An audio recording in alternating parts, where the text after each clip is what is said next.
예, 저희들이 이제 월요일부터 한 주 동안 이사야 그 7장부터 이제 오늘 살피는 12장까지 이제 말씀을 함께 이제 살피고 있습니다. 그리고 이제 저희들이 그 주제를 이제 위기 속에서 이제 길을 찾다라는 뭐 그런 주제를 우리가 정해 가지고 이제 이 말씀을 함께 좀 살피고 있는데, 이제 오늘은 그 마지막 시간이기 때문에 제가 항상 그 이제 특별 새벽기도 때 했던 것처럼 좀 간략하게 제가 좀 정리를 하고, 이제 12장 말씀 이제 짧게 우리 6구절이기 때문에 제가 한번 이제 마지막으로 마무리를 좀 하도록 하겠습니다. 저는 이제 그 요번 이제 특별 새벽기도회 이제 주제를 이렇게 위기 속에서 이제 길을 찾다. 그러니까 참 많은 분들이 지금 이제 한국 사회도 그렇고, 또 우리 한국 교회도 그렇고, 또 우리가 발을 디디고 사는 이 대구 땅도 참 이제 위기다라는 뭐 그런 표현을 이제 많이 합니다.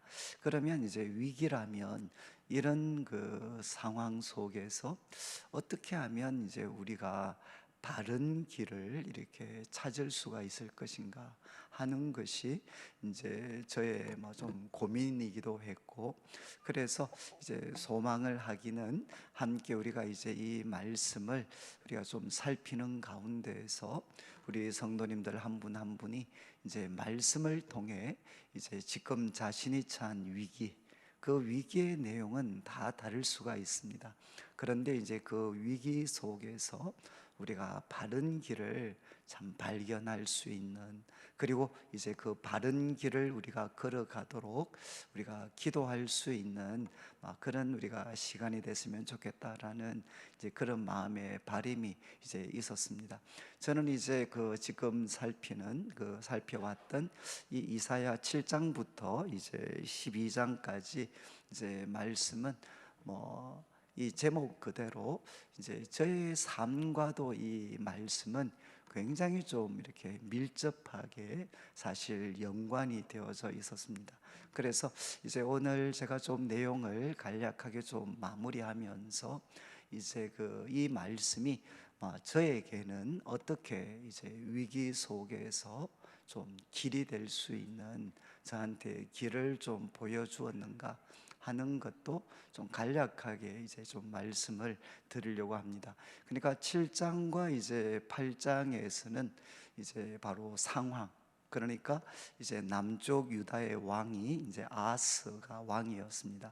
그런데 이 아하스가 이제 왕일 때 이제 국가적인 큰 위기를 이제 만나게 되는데, 이제 북에 있는 북쪽 이스라엘, 그리고 이제 아마 동쪽, 그리고 동쪽에 있는 이 아람 군대가 이제 연합을 해서 이제 남쪽 유다를 공격을 하게 됐습니다.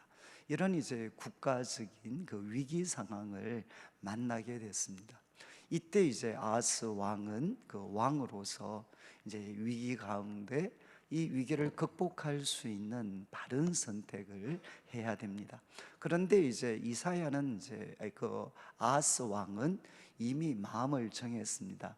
이제 이런 위기를 만났을 때 사실 사람들이 선택할 수 있는 가장 일반적이고 쉬운 방법은 뭔가 하면 이제 북쪽 이스라엘 그리고 아람보다도 더 힘이 센 사람을 의지를 하면 됩니다. 그러니까 이제 이 연합군보다 더 힘이 센 사람한테 소위 돈을 줘서 우리 편이 되게 하면, 그래서 우리를 돕도록 하면 이제 이 위기를 이제 우리는 쉽게 벗어날 수가 있습니다. 그래서 이제 아하스 왕은 이런 선택을 하기로 이미 마음을 이렇게 결정을 했습니다. 그런데 그때 하나님께서 이제 이사야 선지자를 보내셔서 이제 말씀을 하시는 거죠. 이제 무슨 말씀을 하셨는가 하면, 지금 이 연합군은 너희 나라를 불태워 버릴 만큼 강력한 힘을 가진 것 같지만 사실은 이제 연기 나는 부직갱이 그루터기에 불과하다. 지금은 이 남쪽 유다를 다 태워버릴 것 같이 큰 힘을 가진 것 같지만 실제로는 이제 연기만 나고 곧 꺼져 버리는 그 부직갱이 그루터기에 불과하다. 이제 이렇게 하나님께서 말씀을 하셨습니다. 그리고 이제 하나님께서 도전을 하신 게 뭔가 하면 이 사람들의 이 연합군의 계획은 절대로 이루어지지 않을 거니까 이제 두려워하지 마라. 하나님께서 이사야 선지자를 통해 이제 말씀을 하셨습니다. 이제 두려워하지 마라. 그리고 이제 도전하신 게 뭔가 하면 그러니까 너 굳게 믿지 아니하면 굳게 서지 못하리라. 그러니까 아람 군대 북쪽 이스라엘의 연합군보다도 더 크신 하나님, 그 크신 하나님을 굳게 의지하지 아니하면 너는 굳게 서지 못한다. 그리고 또 하나님께서 이제 계속 7장 후반부에서 도전하신 게 뭔가 하면 너가 지금 눈앞에 있는 이 위기를 모면하기 위해서 아수르를 선택하게 되면, 아수르의 도움을 구하게 되면 지금 눈앞에 있는 이 위기는 벗어날 수 있지만 사실은 이 길은 구원의 길이 아니라 노예의 길이 되고 파멸의 길이 될 거다. 왜냐하면 이제 아람 군대 그리고 북쪽 이스라엘보다 더 악하고 잔인한 그 아수르가 이제는 이 기회를 통해서 너희들을 계속해서 압제할 것이기 때문에 정말 북쪽 이스라엘과 아람 군대보다도 더 잔인하고 악하고 무서운 아수르가 너희들을 앞으로 잠깐의 구원 다음에 계속해서 너희들을 짓밟을 것이기 때문에 이 선택은 너희를 구원으로 인도하는 것이 아니라 파멸로 인도하는 길이다. 그러니까 이제 이 아수를 선택하지 마라. 그리고 이제 하나님께서 이사야를 통해 이제 10장에 가면 이런 이야기를 합니다. 누구를 두려워해야 되느냐? 사람들이 뭐 서로 약속을 했다. 그리고 또 저기에는 배신의 흐름이 있다. 이런 것들이 중요하지 않고 만군의 여호와 그를 거룩하다 하고 만군의 여호와 그를 이제 너희가 두려워해야 된다. 이렇게 하나님께서 말씀을 하셨습니다.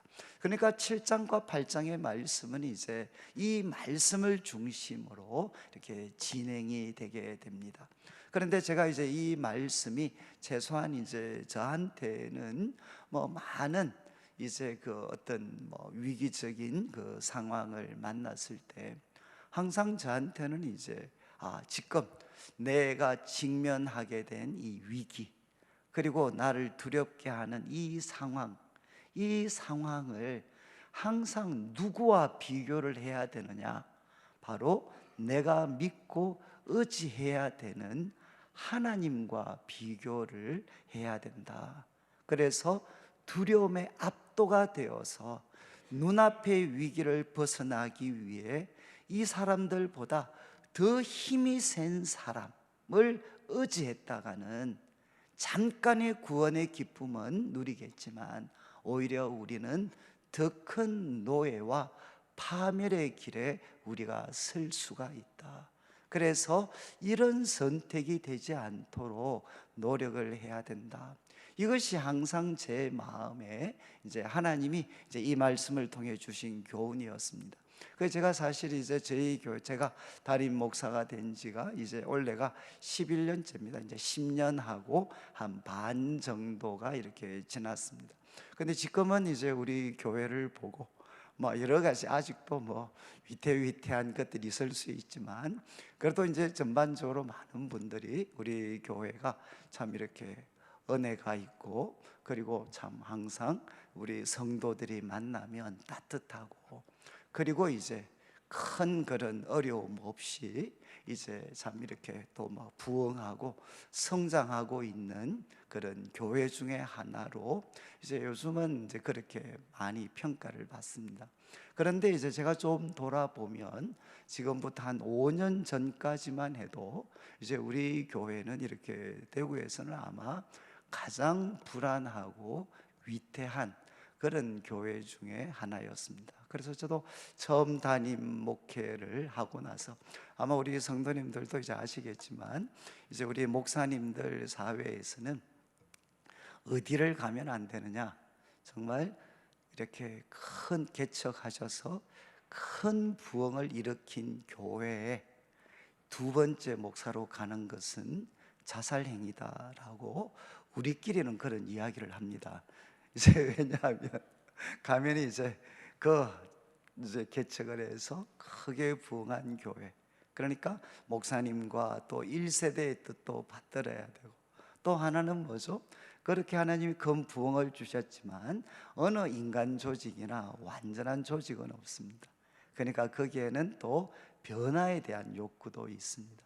그러니까 언제나 두 가지 욕구, 하나는 부흥을 일으켰던 앞세대를 존중해 주고 그분들이 원하시는 방향으로도 가야 되고, 그리고 또 한쪽 편에서는 변화를 기대하는 목소리들이 있는데 거기에도 맞춰야 되고, 그래서 이제 이 두 쪽에서 어떻게 이제 양쪽을 조화를 시키면서, 그래서 1세대의 목소리만 맞추게 되면 이제 점점 이렇게 그 미래가 약해지게 됩니다.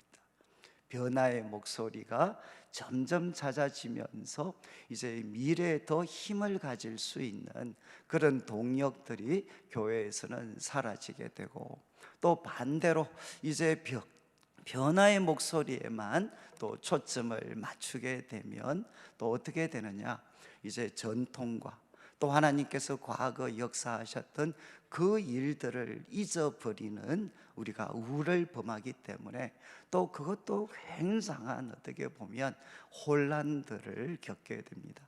그러니까 이제 두 번째 우리가 목사님이 되신 분들은 대부분 이제 이 가운데에서 어떻게 이 상황을, 전통을 잘 조화를 하면서도 이 변화의 욕구들도 건강하게 소화를 시켜갈 수 있는가, 이제 이 숙제들을 잘 해결을 해야 됩니다. 그러니까 저도 참 이런 어떤 그 요구라든가 그런 것에 참 직면을 해서 참 저도 뭐 어떻게 보면 뭐 많은 그런 또 뭐라고 할까, 뭐 어떤 잘못을, 또 잘못된 선택들을 했을 수도 있고, 그리고 이제 또 여러 가지.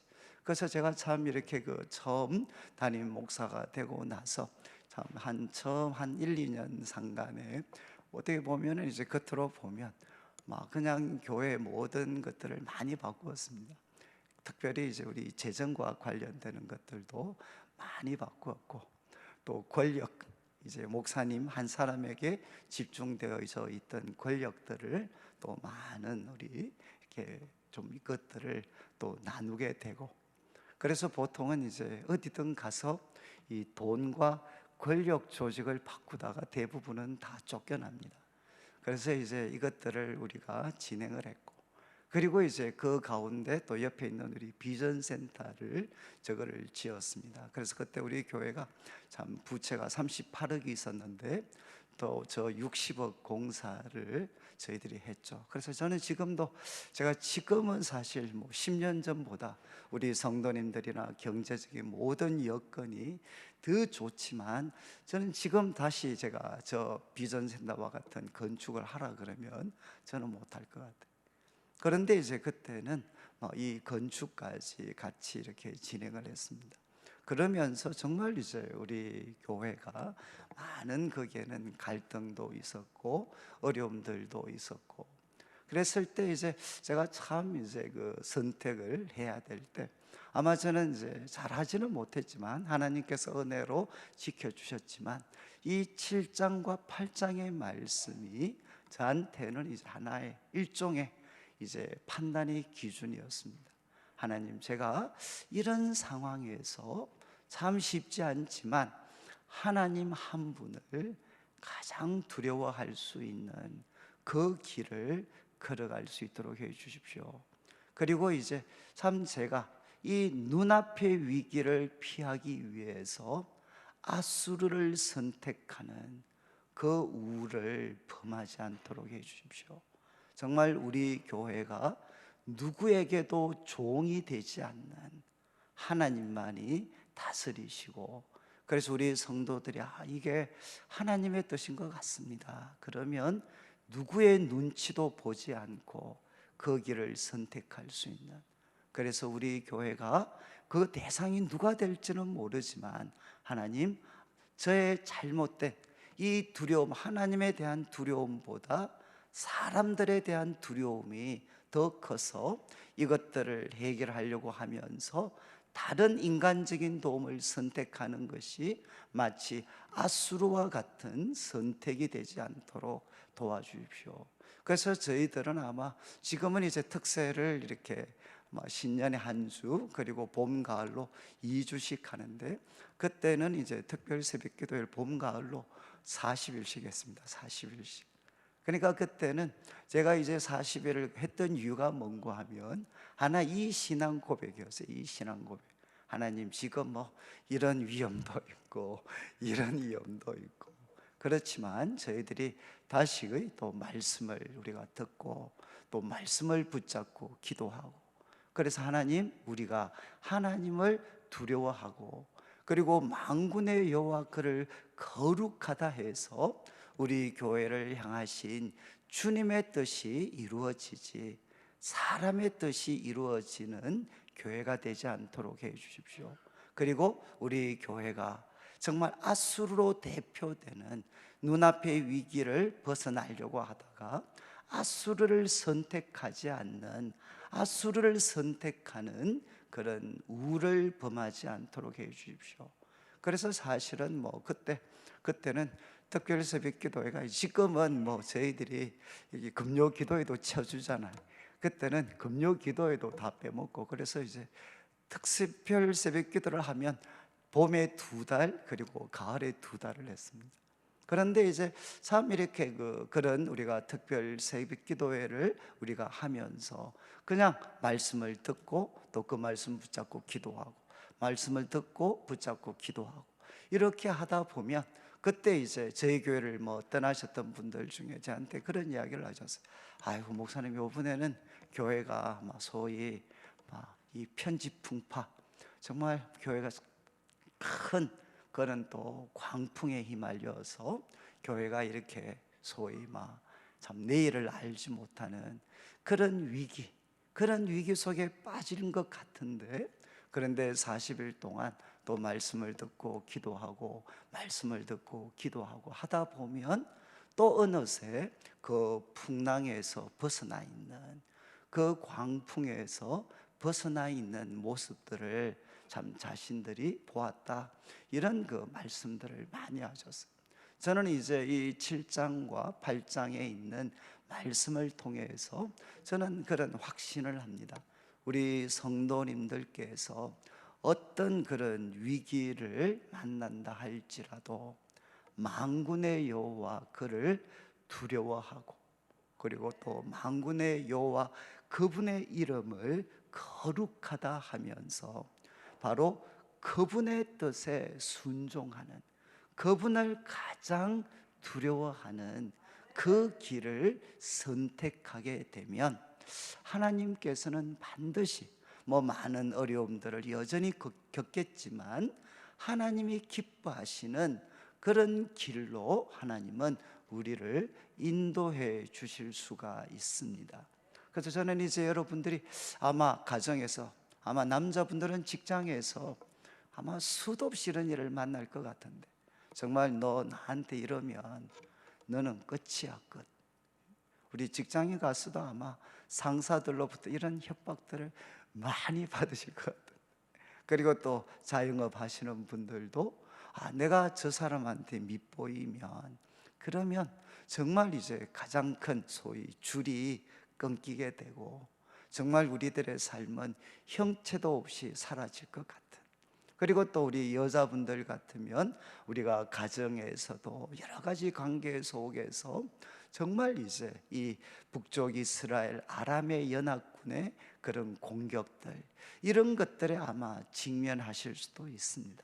그래서 우리들의 상황, 우리들의 삶을 가장 힘겹게 하는 것은 언제나 그 중심에 사람이 있습니다. 사람. 바로 그런 상황을 만날 때 여러분들이 하나님, 제가 만군의 여호와 그를 두려워하고 그리고 정말 그분의 이름을 거룩하다 하면서 하나님, 바로 주님을 신뢰하고 주님의 뜻에 나 자신을 맞출 수 있는 그런 힘을 주십시오. 그래서 저는 이제 제가 담임 목사가 되고 나서 도처에서 내가 목사님을 이 내일교회 담임 목사가 되게 해줬습니다. 저는 저를 내일교회 담임 목사가 되게 해주신 분들이 그리 많은 줄 몰랐어요. 노예 가도 내가 당신을 이 자리에 앉혔습니다. 또 교회 가도 여기도 앉혔습니다. 저기도 앉혔습니다. 그러면서 결국 했던 일이 무엇이냐? 내 말을 잘 들으셔야 됩니다. 그런데 그때 이제 제가 항상 저는 그렇게 생각을 합니다. 여러분들이 들으시면 좀 섭섭할지 모르지만 나는 도대체 누가 나를 내일교회 담임 목사라고 세웠나? 여러분들 어떻게 생각하세요? 누가 이렇게 세웠나? 그래서 물론 그 과정 속에 사람들이 다 깊이 관여를 했을 수 있습니다. 그렇지만 그분들은 다 이제 종속 변수죠. 종속 변수. 그래서 저를 이제 궁극적으로 이렇게 세우신 거는 저는 사람이 아니고 저는 하나님이라고 제가 믿고 있고, 그래서 제가 이 자리에 있든 없든 그 결정권은 그분에게 있다. 그분에게. 그러니까 그분을 내가 두려워하는 그 길을 우리가 걸어가야 된다. 그래서 저는 이제 이거는 제가 그냥 여러분들한테 제가 여러 가지, 저도 담임 목사로 이렇게 쭉 지내지만 그러나 저도 정말 많은 위기들을 만났습니다. 그러면서 그 위기의 길을 저는 이제 그래도 참 제가 이 이사야서 말씀을 7장 8장의 말씀을 제가 청년 시절에 묵상하지 않았다면, 그리고 이 말씀을 마음에 깊이 새기지 않았다면 아마 저는 이렇게 다른 선택을 했을지도 모르겠습니다. 그러면 지금의 저와 또 우리 교회는 어떤 모습이 되었을까? 아마 조금은 달랐을 수도 있습니다. 그리고 저는 이제 이 9장의 말씀, 이제 여러분들이 잘 아시는 것처럼 한 아기가 우리에게 낳습니다. 한 아들이 우리에게 주신 바 되었습니다. 그런데 9장 1절에 전에 고통하던 자들에게는 더 이상 어둠, 흑암이 없을 것입니다. 그리고 전에 고통하던 자는 어떤 곳이었느냐? 바로 이제 남쪽 유다의 아하스 왕이 아수르에게 도움을 청해서 아수르가 북쪽 이스라엘을 공격해서 납달리, 스불론 그리고 갈릴리를 완전히 짓밟아 버립니다. 그래서 이제 여기 전에 고통받던 땅은 가장 먼저 이 북쪽 이스라엘에서 아수르에게 가장 먼저 짓밟혔던 땅, 바로 그 전에 고통하던 자들에게 하나님이 큰 빛을 비추어 주신다. 그리고 제가 말씀을 드렸던 것처럼 이제 바로 이 말씀이 예수님께서 왜 지금 갈릴리 지역에서 갈릴리 지역을 그분의 사역의 주 무대로 삼으셨느냐.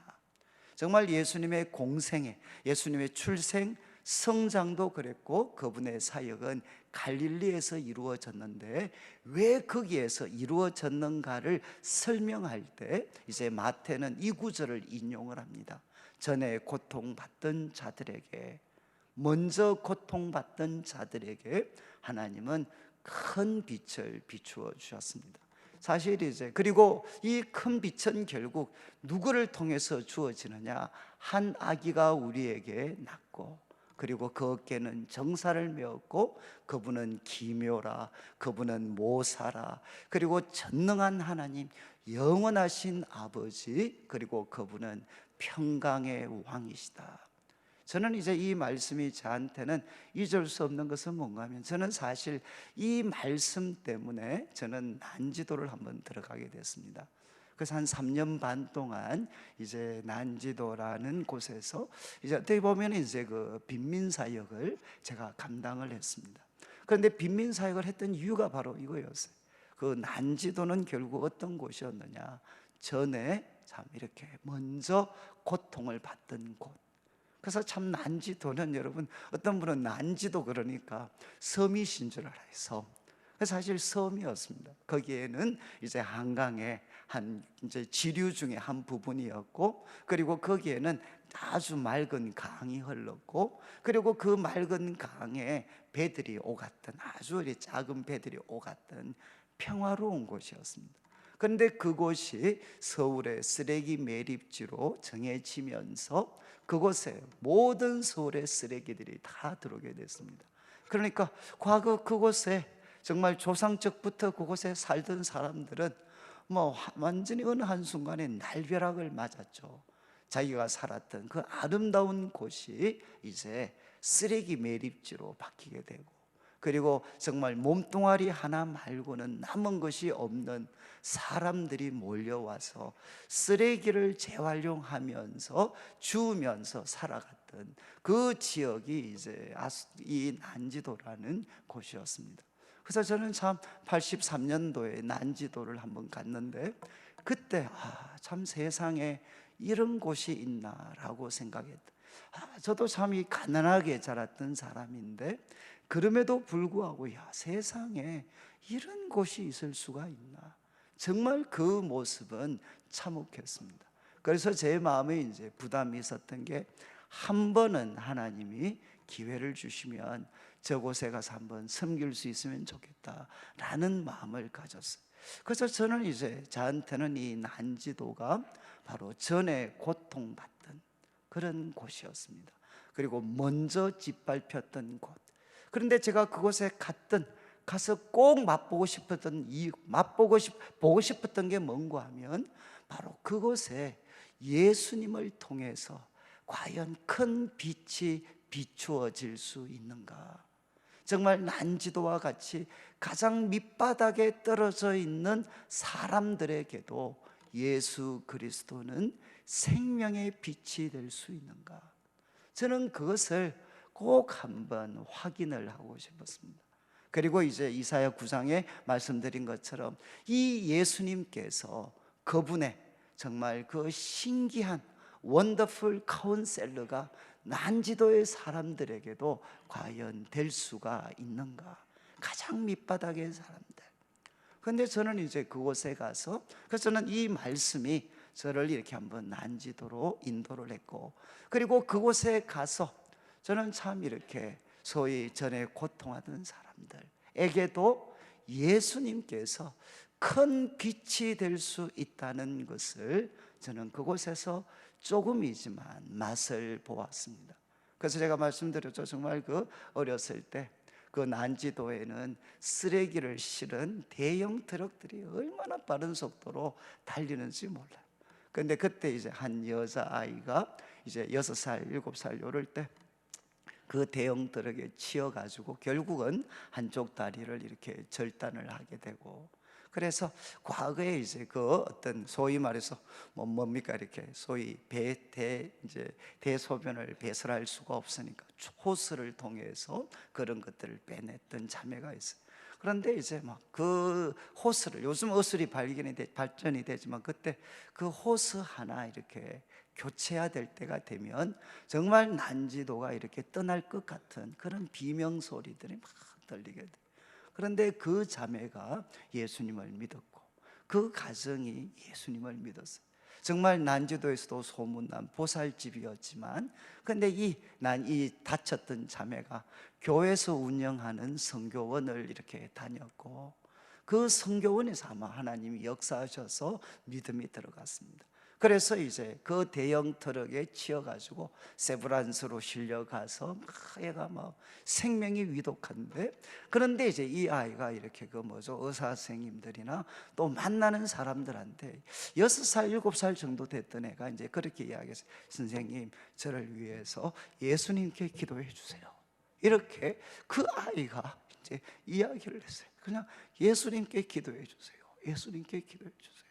그래서 그 모습을 보고 그 보살이었던 어머님이 예수님을 믿게 됩니다. 그리고 이제 그 자매가 우리 난지도에 있는 그 교회에 나중에 반주자가 됐어요. 발 하나밖에 없는 자매가, 한쪽 다리는 절단되었던 자매가 이제 발 하나로 이제 그 피아노 반주를 했어요. 피아노 반주. 그리고 나중에는 그 자매가 이제 성가대를 앉았어요. 그래서 성가대를 하면, 성가대 찬양을 하면 찬양도 은혜가 되지만 모두가 불안한 거죠. 왜? 정말 다리 하나를 이렇게 지탱해서, 그리고 악보를 들고 있으니까 정말 옆에서도 보여요. 찬양을 하는데 한쪽 다리가 발발발 떨리고 있는 것들이 보여요. 그래서 저는 참 아마 난지도 있는 동안에 저희들한테 가장 큰 하나의 막 어떤 그 정말 확신을 줬던, 아, 예수님은 바로 이런 사람들에게도 빛이 될 수가 있구나. 그리고 어떤 한 아주 할머니 같은 분은 우리 구역장이셨죠. 구역장 집사님 한 분은 같이 이야기 나누다 보면 정말 남편이 난지도에서도 알아주는 술꾼이었어요. 그래서 술만 먹고 오면 막 날마다 병을 던지고, 그래서 이분도 병 맞고 하다가 한 번은 너무 화가 나가지고 자기도 이제 같이 술 마시고 자기도 같이 병을 던졌어요. 그러니까 술 먹고 들으면 이제 양쪽에서 병이 막 날아가는 거예요. 엉망이죠, 집이. 그런데 이제 이분이 꿈에, 바로 이분 꿈에 그 난지도에 계셨던 목사님이 꿈에 나타나셨어요. 꿈에 정말 하나님의 사자처럼 나타나서 그분 마음에 저분의 말을 듣지 않으면 자기가 천벌을 받을 것 같은 그런 두려움에 이분이 사로잡혀서 그 다음 주일날 교회를 나오셨어요.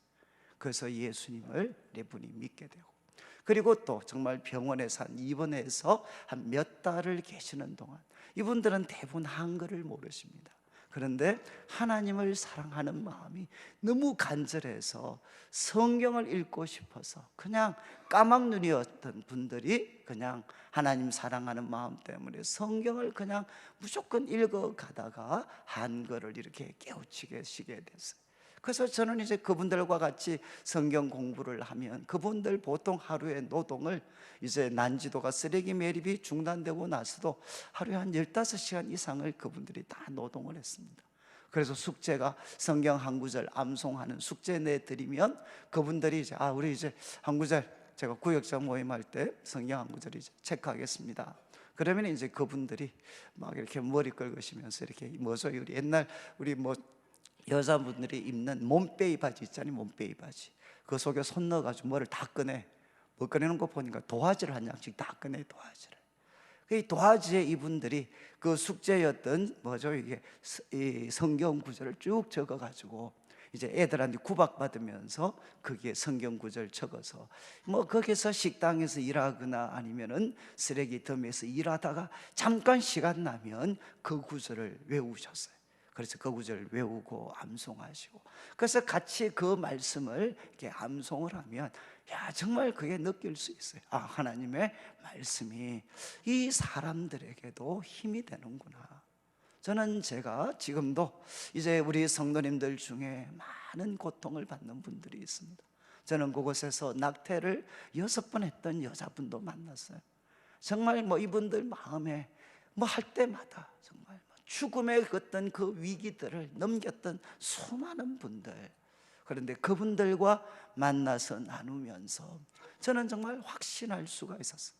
그분은 제자 양육을 받은 것도 아니고 우리가 이야기하는 그런 훈련 받은 것 하나도 없지만, 그러나 그곳에도 예수님은 큰 빛이 될 수가 있었고, 그리고 이 예수님을 만났던 사람들의 삶은 이전과는 완전히 달라진 그런 삶들을 그분들은 살 수가 있었습니다. 저는 참 그곳에서, 그래서 저는 지금도 우리 성도님들 만나서 많은 아픔과 고통의 이야기를 듣지만, 그러나 제가 그래도 크게 놀라지 않는 것은 여러분들이 아프고 고통하는 것들이 그래도 제가 난지도에서 만났던 사람들이 겪는 고통과 아픔에 비하면 조금은 덜한 내용들이 많이 있으셨어요. 저는 참 그래서 이 9장의 말씀이 저를 그래서 저는 지금도 믿습니다. 우리 성도들 가운데 고통받는 자들에게 하나님은 생명의 빛을 큰 빛을 비추어 주시고 그 빛이 바로 예수 그리스도를 통해서 그 고통과 그 어둠도 뛰어넘을 수가 있습니다. 저는 이 일을 지금도 하나님은 행하고 계심을 믿습니다. 그리고 9장 마지막과 10장의 내용은 여러분이 아시는 것처럼 북쪽 이스라엘, 정말 그들이 잘못이 뭔가, 그리고 또 아수르의 잘못이 뭔가. 그래서 북쪽 이스라엘은 하나님이 징계하셨는데도 허세를 부렸습니다. 무슨 허세를 부렸느냐? 우리가 벽돌이 지켰지만 다듬은 돌로 다시 세울 거다. 뽕나무 지켰지만 우리는 백향목으로 다시 집을 지을 거다. 여러분, 이런 허세가 그들을 망가뜨렸습니다. 그리고 북쪽 이스라엘의 이 어떤 영적인 잘못 중심에는 누가 있었느냐? 꼬리로 불려지는 영적 지도자들이 하나님의 말씀을 전하지 않고 백성들이 기뻐하는, 백성들한테 아양을 부리다가 바로 북쪽 이스라엘은 하나님이 기뻐하시는 경건함을 잃어버리게 됩니다. 그리고 이 말씀을 여러분들이 잘 보시면 악행을 하나님께서 심판하실 때 방법 중에 하나가 뭔가 하면 동족상잔입니다. 서로가 서로를 미워하고 서로가 서로를 잡아먹으려고 하는 이 동족상잔의 고통이 무엇이냐? 악행을 심판하시는 하나님의 방법 중에 하나가 됩니다. 저는 그래서 우리가 이 나라를, 우리가 살고 있는, 또 우리가 속해 있는 교회를 평화의 공동체로 만들려면 오늘 우리 집사님이 기도하셨던 것처럼 바로 우리가 회개하고 이 악행으로부터 우리가 떠나야만 하나님이 주시는 평화를 만들어 갈 수가 있습니다. 그리고 여러분, 아수르, 제가 말씀드릴 때 이야기했죠. 아수르는 바로 내가 하나님의 도구에 불과했는데 그는 내가 했다, 내가 했다, 내가 했다. 여러분들, 이 아수르는 그 당시 세계 가장 강력한 힘을 가졌던 나라. 그러나 내가 했다, 내가 했다, 내가 했다 라고 했을 때 하나님이 그걸 어떻게 해버리시죠? 바로 불태워 버리십니다. 너는 도끼고, 여러분, 그 도끼를 잡고 있는 분은 누구시냐? 하나님이십니다. 하나님. 저는 이제 제가 참 청년들을 섬기고 성도들을 섬기면서 저는 목회자 역할이 저는 크게 두 가지라고 생각을 해요. 환난과 고통을 만났을 때 예수님 때문에 낙심하지 않게 하는 것. 저는 이것이 목회자들이 감당해야 될 역할이고, 또 하나가 있다면 성도들 중에 성공의 길을 걸어갈 때 교만하지 않게 하는 것. 성공의 길을 걸어갈 때 그들이 하나님 앞에, 사람들 앞에 교만해지지 않도록 돕는 것. 저는 이것이 목회자들이 감당해야 될 저는 중요한 역할이라고 믿습니다. 여러분, 아수르가 세계 최고의 힘을 가졌을 때, 그러나 그가 내가 했다, 내가 했다, 교만과 완악한 마음이 바로 그를 패망으로 몰고 가게 됩니다. 그리고 이제 11장에는 하나님께서 이제 이새의 줄기에서 한 싹이 나고 그 싹에 영이 임하십니다. 성령님이 임하십니다. 그런데 성령님은 누구시냐? 지혜와 총명의 신, 모략과 재능은 능력이라고 했습니다. 능력의 신, 지식과 여호와를 경외하는 신, 바로 이분이 누구신가 하면 성령님이십니다. 예수님에게 임했고 지금 우리들에게 주어져 있는 성령님은 누구신가? 지혜와 지식과 총명을 가지시고 우리를 완벽한 길로 인도하는 카운셀러가 되시고, 그리고 그분에게는 능력이 있습니다. 그리고 그분에게는 여호와를 경외하는, 우리를 여호와를 경외하게 만들어줍니다. 그리고 그분은 공의와 정직으로, 성실함으로 바로 하나님의 백성들을 다스릴 때, 바로 그때 무엇이 임하느냐? 평화의 나라가 임하게 됩니다. 더 이상 사자, 곰, 표범이 그들이 가지고 있는 힘으로 약한 자들을 잡아먹는 것이 아니라 그들과 같이 있으면서 오히려 그들을 사랑하고 섬기는 대상으로 바뀌게 되는 거죠.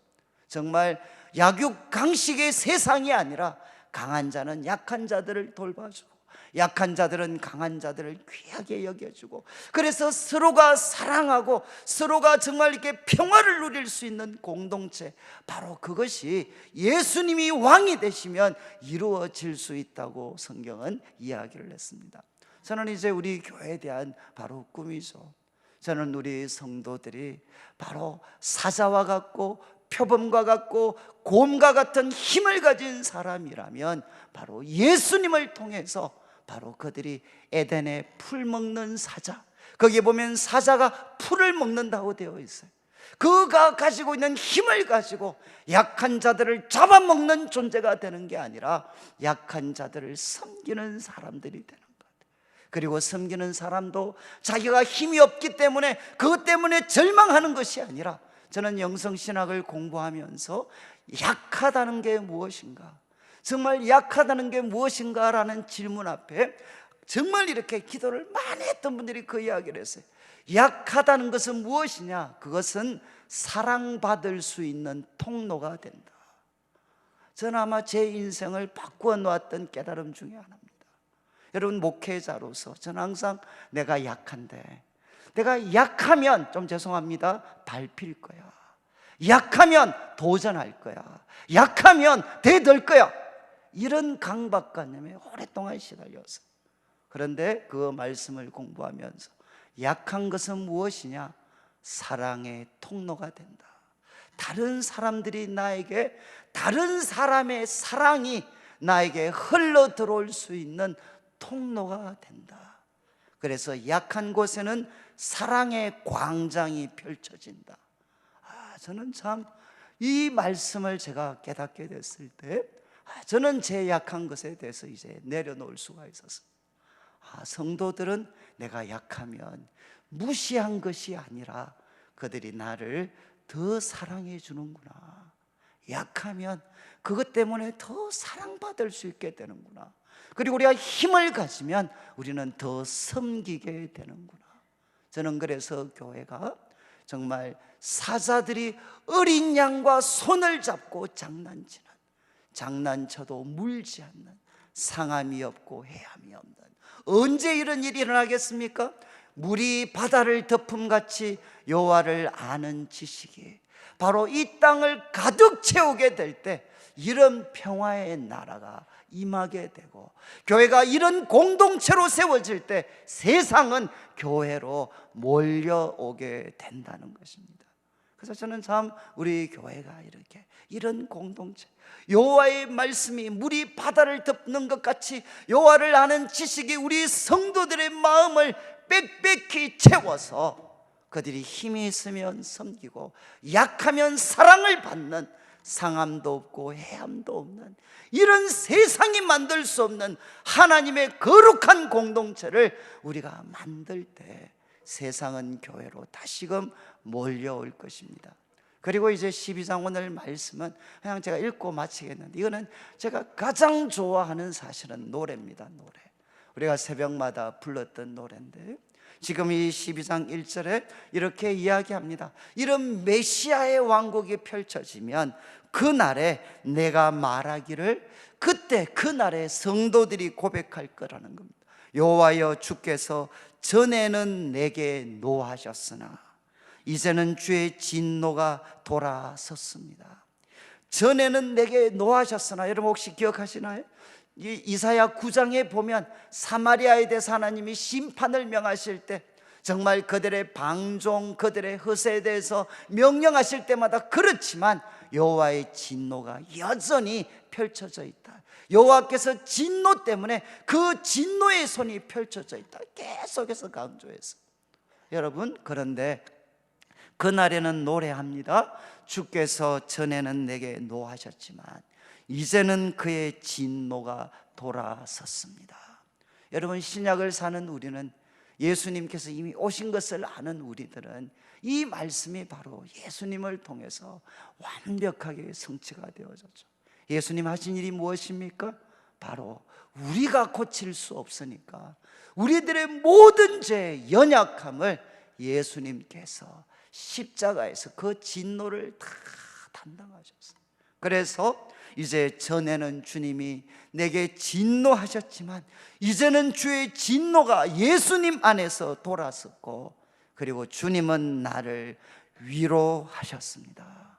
주님은 나를 위로하셨습니다. 그래서 내가 주께 감사합니다. 여러분, 우리들의 삶에 대해서 확신할 수, 우리가 부족하지만 우리들의 미래에 대해서 확신할 수 있는 이유는 무엇이냐? 그리스도의 보혈이 우리를 덮고 있기 때문입니다. 여러분, 우리들의 허물과 연약함보다 예수님의 보혈이 더 위대하고 놀랍습니다. 주님의 보혈이 우리를 덮고 있기 때문에 주님께서 주의 진노가 돌아섰고 주님은 우리를 위로하십니다. 그래서 내가 주께 감사합니다. 그러면서 이제 2절, 보라, 강조죠. 보라, 하나님은 나의 구원이십니다. 보라, 하나님은 나의 구원이십니다. 내가 그분을 신뢰합니다. 그리고 신뢰하고 두려움이 없어집니다. 주 여호와는, 야훼는 두 번이나 강조가 됐어요. 정말 주 여호와는 나의 힘이십니다. 나의 노래십니다. 나의 구원이십니다. 근데 이 부분은 출애굽기 15장 2절, 이제 모세와 이스라엘 백성들이 홍해를 건너고 거기에서 그들을 따랐던 애굽의 군대가 다 거기에서 멸망당했을 때, 그래서 그들이 홍해에서 놀라운 하나님의 구원을 맛보았을 때 모세가 노래했던 게 바로 이것입니다. 여호와는 나의 힘이십니다. 나의 노래십니다. 나의 구원이십니다. 이렇게 모세가 했던 그 노래를 다시금 하나님의 백성들이 부릅니다. 그래서 그들은 어떻게 살아가느냐? 그러므로 너희가 기쁨으로, 제가 이렇게 상상하는 가장 놀라운 모습입니다. 그러므로 너희가 기쁨으로 구원의 우물들에서 물을 기를 것이다. 여러분, 우리가 어떻게 살아야 되죠? 여러분, 지금 예수님께서 너희가 바로 나를 믿으면 너희 배에서 생수의 강이 흘러넘칠 것이다 라고 말씀을 했습니다. 여러분, 이스라엘 백성들은 광야 그 길에서도 하나님이 터뜨리시는 우물, 그리고 또 사도 바울 같으면 고린도전서 10장에서 그 광야에서 물을 마셨을 때 그 반석을 뭐라고 이야기했느냐? 너희를 따라다니는 반석이라고 했습니다. 예수님은 항상 그들을 따라다니셨고 그 반석을 쳤을 때 물이 흘러났습니다. 그래서 광야에서 이스라엘 백성들은 구원의 샘에서 그들은 물을 길어 올렸죠. 그것처럼 이제 우리가 예수님을 믿을 때 우리 속에 성령님이 임하셔서 우리들 삶에 무엇이 생겼느냐? 구원의 샘이 생겼습니다. 이 구원의 우물들에서 우리는 바로 물을 기를 것입니다. 이것이 바로 우리 성도들의 삶이 되어야 됩니다. 그리고 4절부터 6절까지 말씀은 이제 이 놀라우신 하나님, 이 놀라우신 하나님의 은혜와 그분이 행하신 놀라운 일을 이제는 세상 가운데 선포하고 예배 때마다 그분을 높여야 된다, 이렇게 이제 선지자는 우리에게 도전을 합니다. 이제 우리가 말씀을 마무리하면서 여러분, 이제 우리가 이사야 7장부터 12장 말씀을 우리가 같이 이제 마무리를 하는데, 여러분, 여호와는 누구시죠? 여러분, 우리가 아무리 큰 위기를 만난다 할지라도 여호와는 나의 힘이시고 나의 노래시고 그리고 나의 구원이 되십니다. 그분을 신뢰할 때 우리는 두려워하지 않습니다. 우리들의 모든 허물과 죄는 우리가 벌 받는 걸 통해서, 우리가 선하게 사는 노력을 통해서 하나님의 진노가 사라지는 게 아니라 그 진노를 다 담당하신 예수 그리스도 안에서 하나님의 분노는 사라지고 그분은 우리를 위로하십니다. 그래서 이 한 해 우리가 살아갈 때 우리 성도님들이 지금 또 앞으로 어떤 위기를 만나시더라도 여러분, 이 12장 1절부터 3절의 말씀, 여러분, 우리는 사람들이 참 어려움을 만나면, 위기를 만나면 꼭 저한테 그런 질문을 해. 목사님, 제가 뭐 잘못해서 또 이런 벌을 받습니까? 여러분, 그런 질문이 좀 잘못된 겁니다. 여러분, 우리들의 죄는 예수님의 보혈로 다 용서함을 받았습니다. 예수님의 보혈을 의지하면 지금은 벌인 것 같고 징계인 것 같지만 오히려 이것을 통해 하나님은 우리를 정금 같은 하나님의 사람으로 다듬으셔서 이전에는 생각하지도 못했던 놀라운 일들을 할 수 있도록 하나님은 우리를 다듬어 가십니다. 저는 이 한 해도 예수 그리스도의 보혈을 굳게 의지하고, 여러분, 하나님은 우리들을 그분의 강한 손으로 붙잡고 계십니다. 그분이 우리의 힘이시고 노래시고 구원이시고, 어떤 상황 속에서도 바로 이 하나님을 바로 의지할 때 우리는 두려움이 없고 하나님이 허락하시는 그 구원의, 그리고 생명의 참된 길을 우리는 걸어갈 수가 있습니다. 그리고 오늘 모여서도 이제 한 주간 특별 새벽기도 마치셨으니까, 아이고 내 팔자야, 그렇게 너무 괴로워하지 마시고, 하나님, 내가 주님을 높입니다. 주님을 찬양합니다. 그리고 주님을 기뻐합니다. 그래서 한번 마음을 다해서 지금 이 순간에, 그리고 이 한 해도 하나님, 내가 주님을 노래하면서 기쁨으로 구원의 우물 들에서 물을 깃는 저의 삶 되게 해 주십시오. 이 은혜가 우리 성도들에게 넘치시기를 주님의 이름으로 축원합니다.